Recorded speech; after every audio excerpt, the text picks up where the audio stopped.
Messi भारतात आला आणि नको नको ते काय सगळं काही आम्हाला भेटलं. म्हणजे 10 लाखात एक ग्रुप सेल्फी असू द्यात किंवा मग 1 करोड रुपयामध्ये 2.5 करोड रुपयामध्ये मेस्सीला भेटण्याची, हँडशेक करण्याची आणि फोटो काढण्याची, सेल्फी काढण्याची मोठ्या लोकांची अपेक्षा.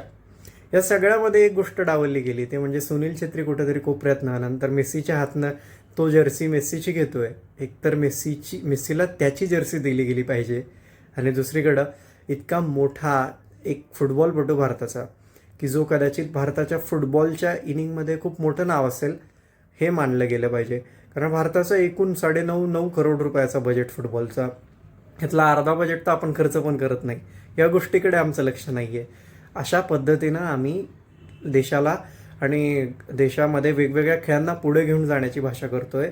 मला वाटतं या 1-2 गोष्टी जर आपण व्यवस्थित केल्या, खेळाप्रती आपण सगळ्या खेळाप्रती एक आदराची भावना दाखवली किंवा त्याच्यात खर्च करतोय तर तो झाला पाहिजे, हे जर केलं तर कदाचित दुसऱ्या देशातले खेळाडू महान आहेत आणि त्या आपल्याकडे आल्यावर त्यांना एवढा मोठा मान सन्मान देण्यापेक्षा आपल्या खेळाडूंना सुद्धा आपण प्रोत्साहन देऊन त्यांना पुढे नेऊयात, अशी एक अपेक्षा निर्माण होईल.